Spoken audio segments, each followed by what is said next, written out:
Se você encontrasse essa pedra por aí, provavelmente você, com o pé, atiraria do caminho. Ou talvez a levaria para colocar num jardim ou alguma coisa assim.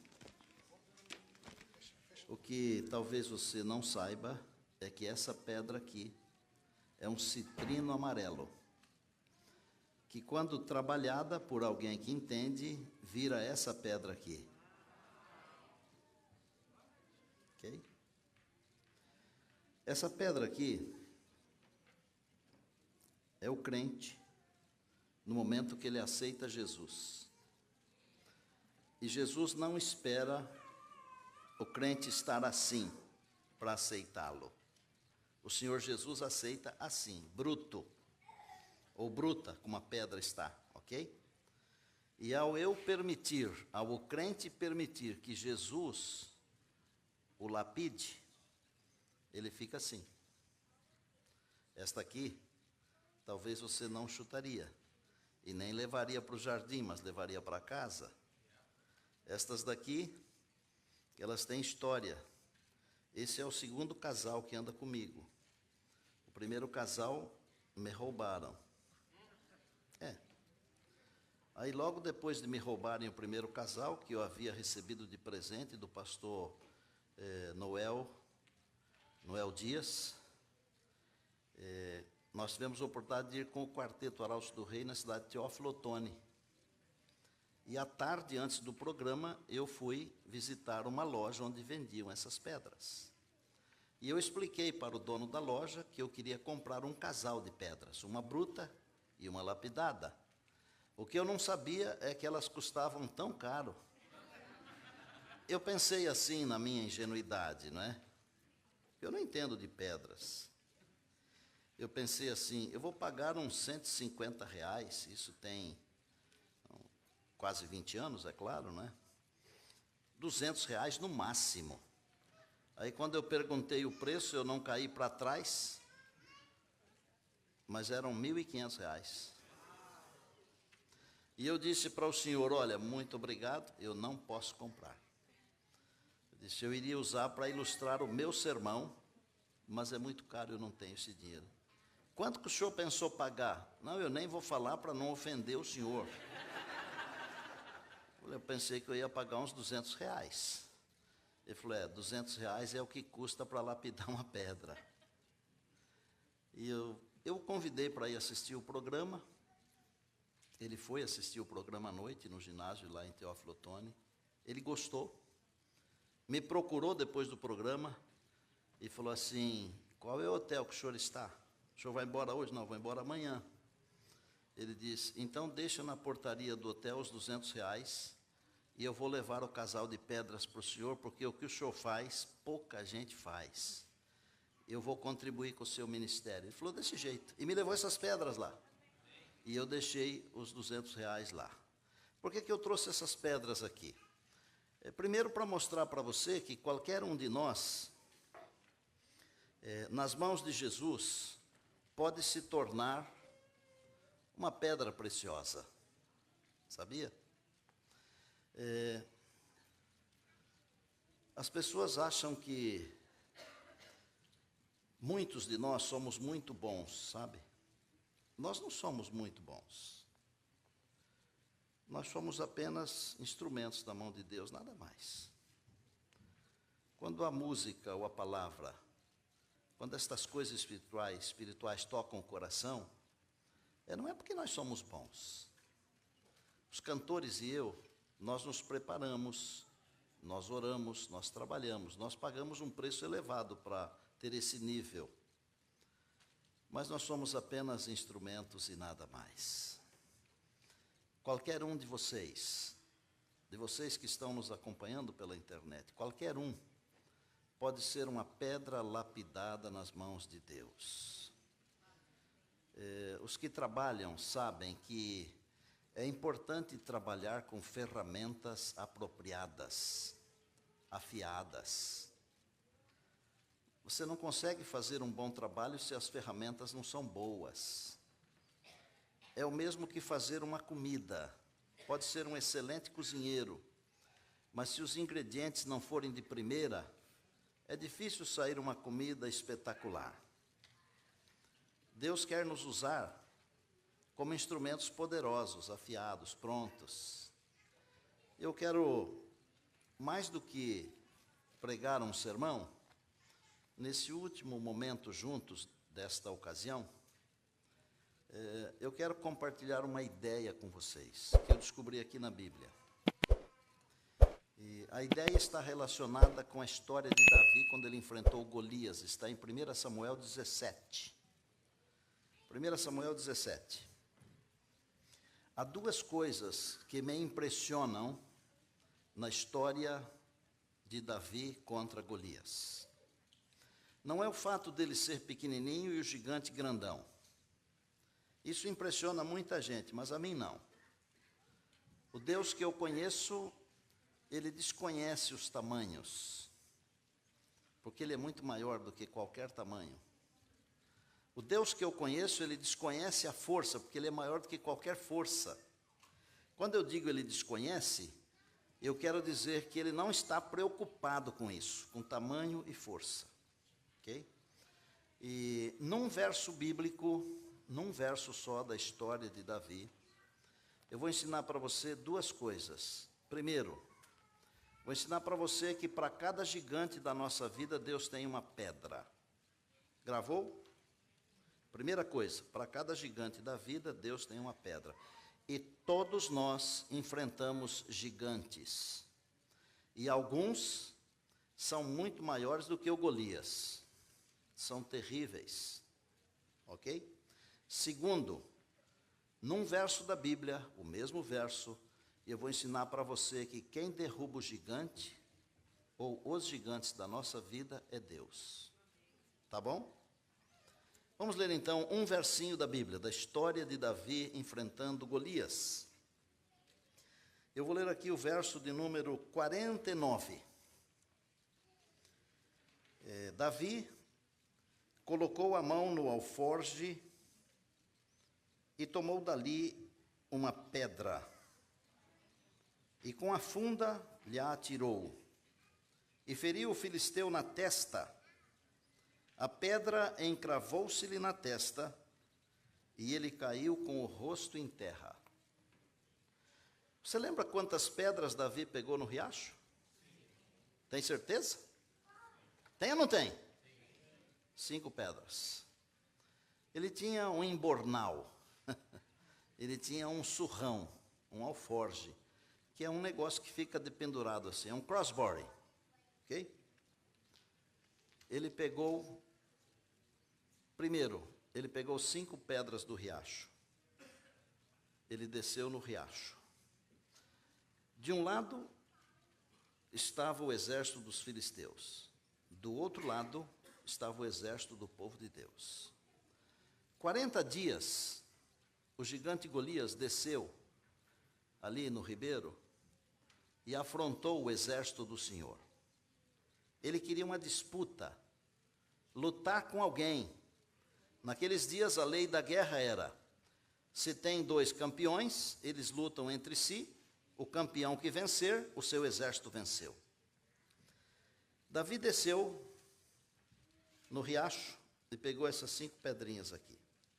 Aí a Bíblia diz que ele pegou uma delas, colocou na funda. Eu acho que foi uma, assim, lisinha, bonita, pontiaguda inclusive, ó.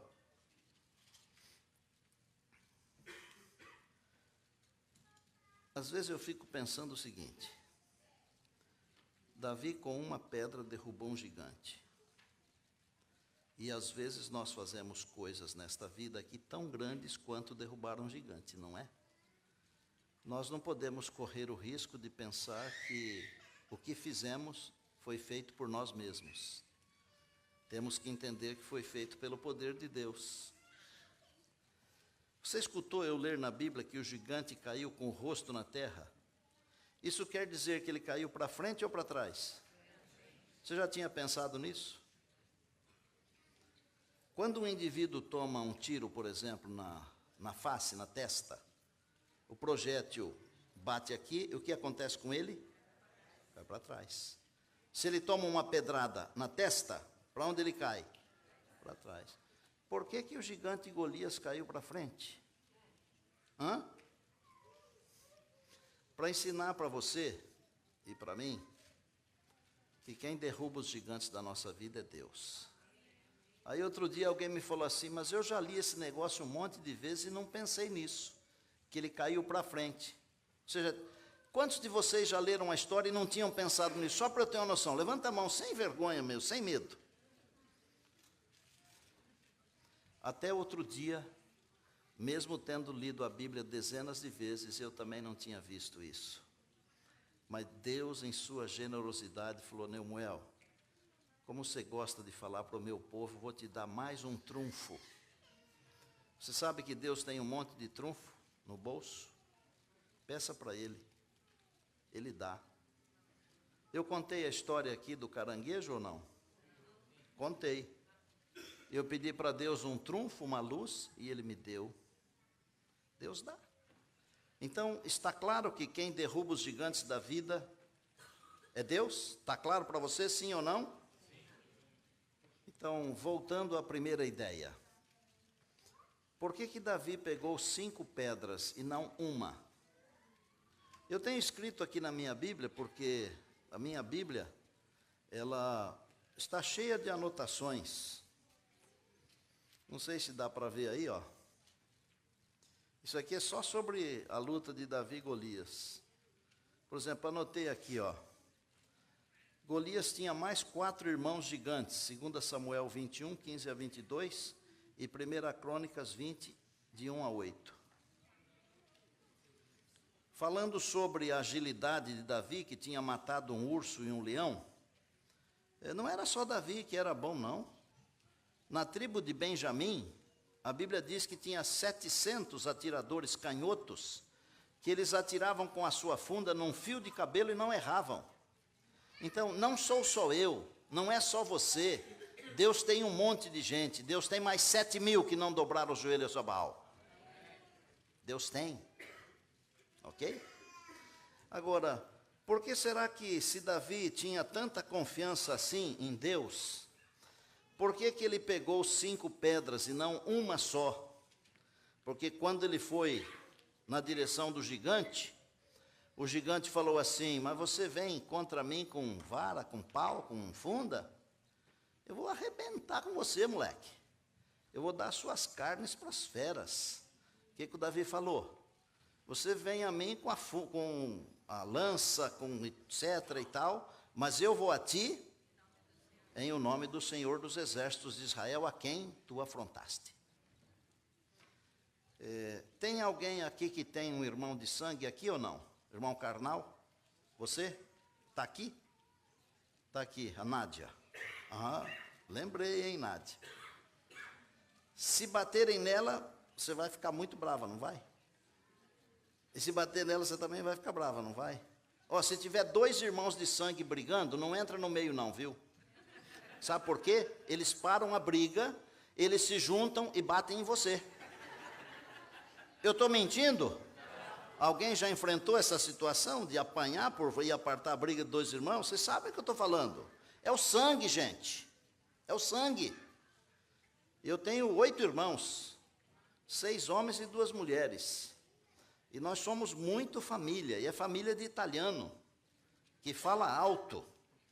E quando reúne, todo mundo quer falar com uma coisa, e se reunir ao redor da mesa para comer, então aí que ninguém aguenta. Mari, lembra quando a gente reunia a família toda, que dava quase 100 pessoas?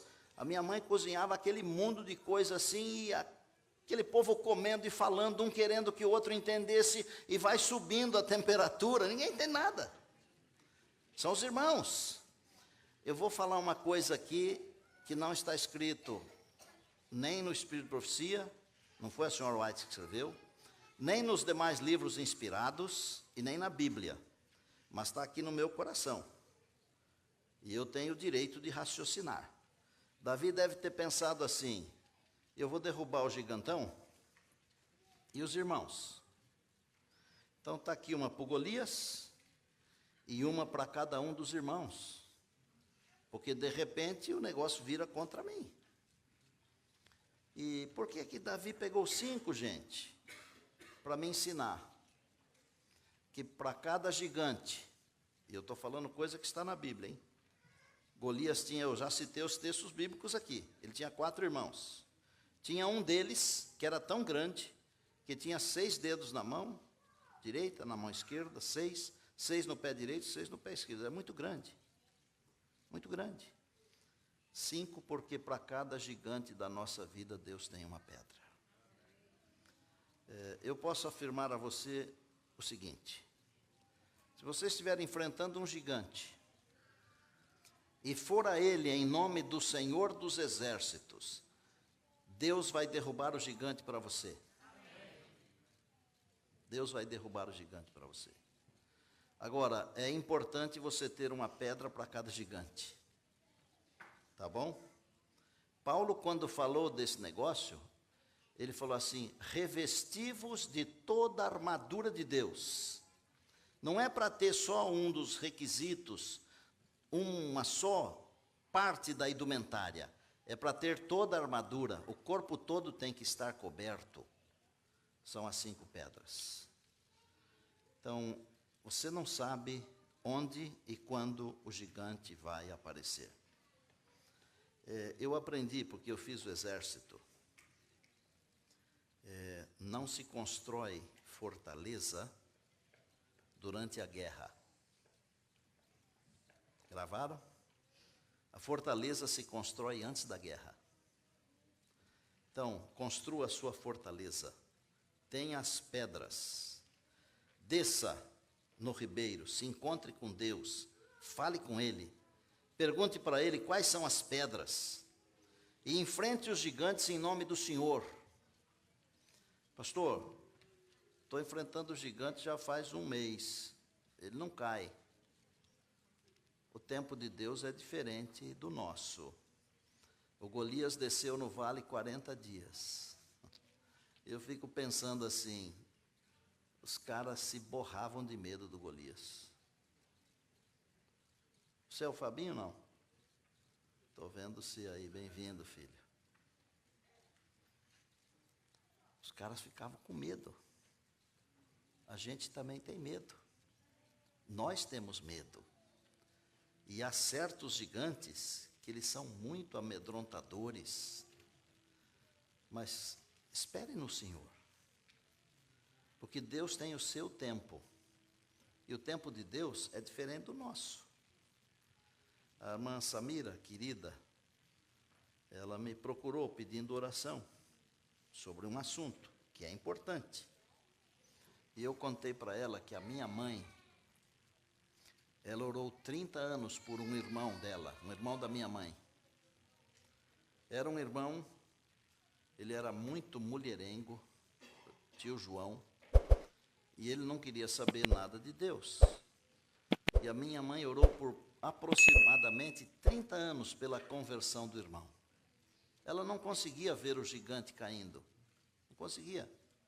Um dia o meu tio descobriu que tinha uma úlcera, e estava perdendo sangue. Não era um câncer, era uma úlcera estomacal. E a minha mãe falou para ele assim: João, você vai esperar a hora da morte para aceitar Jesus? Eu estou orando por você faz quase 30 anos. E a minha mãe chamava Orlando.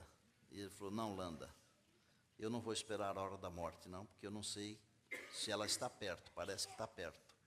Eu vou aceitar Jesus agora. Ele aceitou Jesus. Ele passou pela cirurgia. E ele viveu mais uns 20 anos. Fiel à igreja, fiel a Jesus. Imagine se a minha mãe tivesse desistido com 25 anos de oração. Os planos de Deus são diferentes do nosso, mas talvez ela não tivesse visto o irmão aceitar Jesus como Salvador e Senhor da vida. Então, vale a pena esperar, viu? Se você puder esperar no Senhor, o salmista diz assim: espera, pois, no Senhor e confia nele. Vamos lá? Terminar? Espera no Senhor. Porque vale a pena esperar um pouquinho. no Senhor. 40 dias, o gigante incomodando. Deixa ela aí, depois a gente pega. E é justo a bonita que cai, não é?